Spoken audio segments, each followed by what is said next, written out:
Bab 14, Bercerai untuk Cinta. Miranda dan putranya terus berpelukan selama beberapa waktu lamanya di atas helikopter yang menuju ke sebuah gedung pencakar langit untuk mendarat di puncak gedung tersebut. Keheningan terus terjadi dengan Wendy yang memeluk ibunya kini merasa begitu aman, sehingga dia yang sudah menahan rasa lelahnya sepanjang waktu kini terlelap dalam pelukan ibunya. Bukankah pria ini ada di luar negeri? Tapi kenapa dia tiba-tiba ada di sini? Ucap Miranda dalam hati sambil memperhatikan Leo yang duduk dengan tenang sambil menatap keluar jendela helikopter. Perempuan itu sangat ingin bertanya dan juga berterima kasih untuk apa yang dilakukan oleh Leo, tetapi entah kenapa dia begitu sulit untuk berbicara, sehingga ketika helikopter telah mendarat dengan sempurna di atap sebuah bangunan, maka Leo segera turun dari helikopter dan menatap Miranda yang duduk di helikopter. Miranda pun menggerakkan badannya untuk berdiri, tetapi karena terlalu lama menggendong putranya, maka kakinya menjadi terasa begitu kaku, sehingga perempuan itu kembali terduduk. "Biar aku membantumu," ucap Leo segera naik ke atas helikopter dan mengambil Wendy dari pangkuan Miranda. Saat itu, Miranda tidak ingin memberikan putranya pada Leo, tetapi dia tidak punya pilihan lain sehingga dia akhirnya membiarkan Wendy dibawa oleh Leo. Sementara dia masih duduk untuk meregangkan kakinya yang terasa sangat kaku.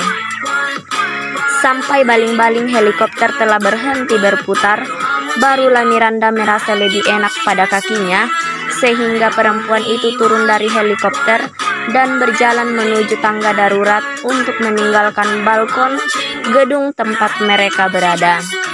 Begitu tiba di ujung tangga, Miranda langsung disambut oleh seorang pria berjas hitam dengan kacamata hitam dan sebuah mikrofon diletakkan di sebelah telinga pria itu. "Silakan ikuti saya," ucap sang pria segera menunjukkan jalan pada Miranda, sehingga Miranda mengikuti pria itu sampai mereka tiba di sebuah kamar VIP di hotel tempat mereka berada. Di dalam kamar itu, Miranda langsung melihat putranya terbaring di atas tempat tidur dengan seorang dokter memeriksanya. Sementara Leo berdiri di sisi lain tempat tidur sambil memandang ke arah Wendy. "Bagaimana keadaan putraku, Dok?"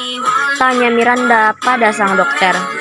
Dokter menghentikan pemeriksaannya pada Wendy, lalu berbalik menatap Miranda sambil berkata, "Jangan khawatir, dia baik-baik saja." "Syukurlah."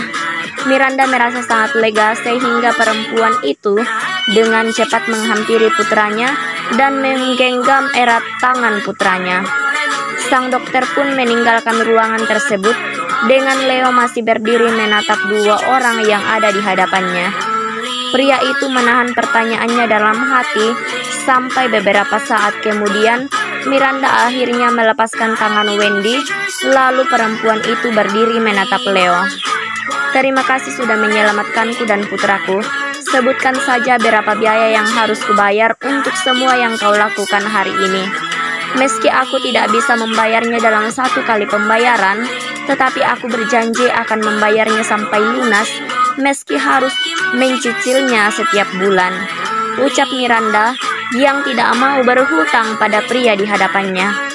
Leo mengangkat sebelah alisnya mendengar ucapan Miranda sebelum pria itu mengubah gaya berdirinya dengan memasukkan tangannya ke dalam saku celananya. "Kau tidak akan sanggup membayarnya bahkan jika kau harus bekerja seumur hidupmu. Jadi tidak perlu memikirkannya dan rawat Wendy dengan benar," kata Leo sebelum pria itu berjalan ke arah pintu untuk keluar dari kamar ketika Miranda dengan cepat menghampirinya dan menahan pria itu agar tetap berada di dalam ruangan. Leo berbalik menatap Miranda dan melihat perempuan itu di depannya menggigit bibir bawahnya sebagai pertanda sebagai kebiasaan Miranda jika dia sedang berpikir keras. "Apa kau membutuhkan hal lain?" tanya Leo. Miranda dengan cepat menggelengkan kepalanya sambil meramas kuat gaunnya sebelum perempuan itu berkata, "Kalau aku tidak bisa membayar jasamu hari ini, maka biarkan aku melakukan sesuatu untukmu. Tolong katakan apa yang kau inginkan. Misalnya, kau mau kumasakkan sesuatu." Mata Leo semakin menyipit menatap perempuan di depannya, dan pria itu teringat akan saat-saat di mana mereka belum menikah. Perempuan itu memang sering memasakkan sesuatu untuknya, lalu dia juga sangat menyukai masakan perempuan itu. Jadi Leo akhirnya menganggukkan kepalanya. "Aku akan menyuruh asistenku untuk memberitahukanmu makanannya," ucap Leo sebelum dia membuka pintu dan pergi meninggalkan Miranda sendirian. Dek, dek, dek. Jantung Miranda berdegup amat kencang memandangi pintu yang telah tertutup sebelum dia mengulurkan tangannya memegang dadanya yang terasa begitu sesak. Sudah selama ini, tapi perasaanku untuk pria itu ternyata tidak pernah berubah. Tapi sebenarnya apa yang kuharapkan dari seorang pria yang tidak pernah melihatku? Menikahiku hanya untuk sebuah harta warisan dan menceraikanku di malam pertama kami saat aku hendak mengatakan padanya bahwa aku telah mengandung anaknya dari kesalahan satu malam yang telah kami lakukan, ucap Miranda sambil meneteskan air matanya karena merasa begitu sedih setiap kali dia mengingat momen yang paling menyakitkan dalam hidupnya. Perempuan itu terdiam beberapa saat membiarkan air matanya berderai di pipinya sebelum dia menyeka air mata itu, lalu pergi menuju toilet untuk membersihkan tubuhnya yang sudah sangat kotor. Miranda mandi menggunakan seluruh alat mandi yang ada di kamar mandi sebelum dia keluar dan pergi ke ruang ganti untuk mendapatkan pakaian tidur yang biasa disiapkan oleh pihak hotel untuk tamu. Namun dia terkejut saat melihat 5 buah pakaian dalam lemari yang disiapkan untuknya. "Untuk Nyonya Miranda," kata-kata yang tertulis di sebuah kertas yang digantung pada pakaian itu membuat Miranda menyipitkan matanya. "Kenapa dia memberikanku pakaian?" ucap Miranda yang merasa aneh, tetapi perempuan itu tetap mengambil salah satu pakaian yang ada di sana dan memakainya. Setelah memakai satu set pakaian, Miranda keluar dari kamar dan mendapati putranya sudah bangun, sehingga Miranda menghampiri pria kecil itu.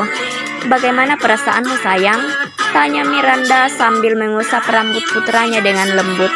"Aku merasa sangat baik," jawab Wendy sambil berusaha duduk di tempat tidur.